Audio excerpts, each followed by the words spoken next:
Assalamualaikum warahmatullahi wabarakatuh. Kami dari kelompok 13 yang beranggotakan saya sendiri, Rahmat Doni, yang kedua Agus Mustafa, 3 Mauzanda Ihsan, akan mempresentasikan hasil dari makalah kami yang berjudul Bimbingan Konseling bagi Anak Cerdas Istimewa Bakat Istimewa.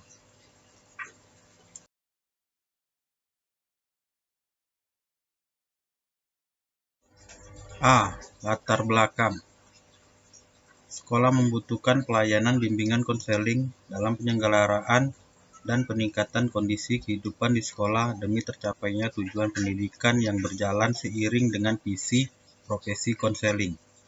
Prinsip bimbingan dan konseling menguraikan tentang pokok-pokok dasar pemikiran yang dijadikan pedoman program pelaksanaan atau aturan main yang harus diikuti dalam pelaksanaan program. B. Rumusan masalah. 1.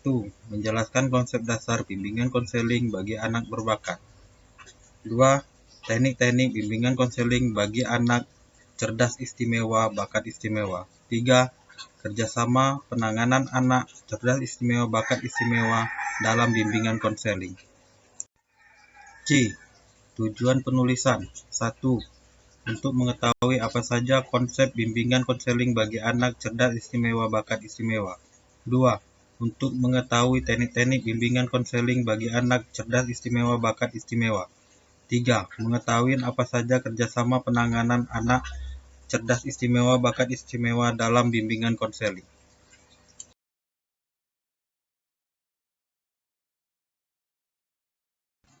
A. Konsep dasar bimbingan konseling bagi anak berbakat. 1. Diperlukan dukungan dari lingkungan yang meliputi fleksibilitas dalam memberikan kesempatan, model yang positif, bimbingan dan dukungan untuk membangun kepercayaan diri dalam melakukan kegiatan kreatif, empatif, dan menghargai rasa humor anak berbakat kreatif. 2. Kebutuhan anak berbakat akan konseling meliputi bidang perkembangan psikososial, perencanaan, akademis, dan karir. 3.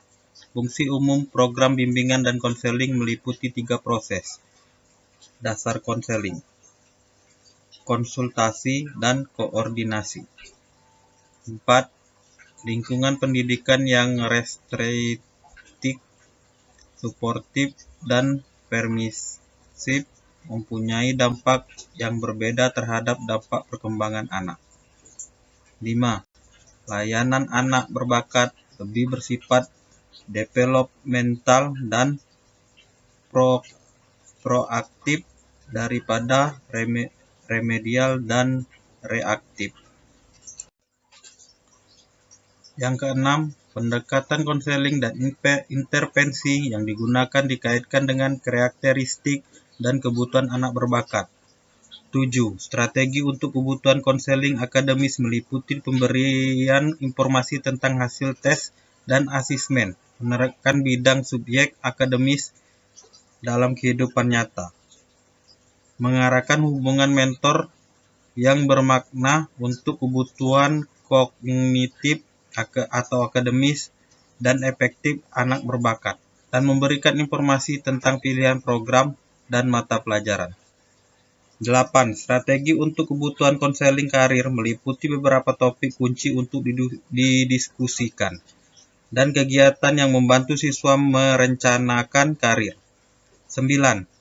Untuk dapat membantu siswa mengatasi ketegangan ini, konselor perlu memahami arti keberbakatan, karakteristik, dan kebutuhan anak berbakat,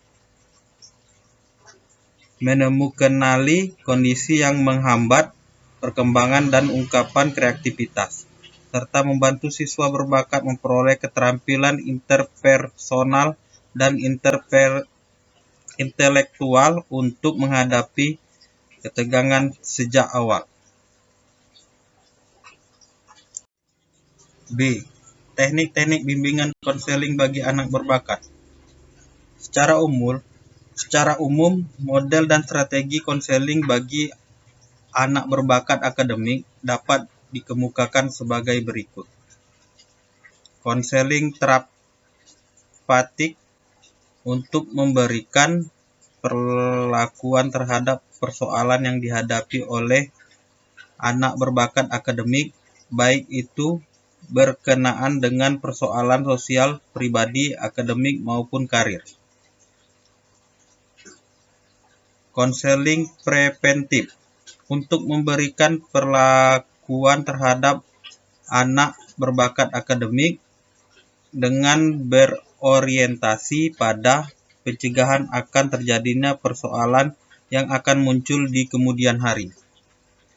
Konseling perkembangan untuk memberikan layanan konseling yang berorientasi pada dukungan terhadap pemenuhan kebutuhan anak berbakat akademik untuk tumbuh dan berkembang secara optimal sesuai dengan potensi dan kondisinya.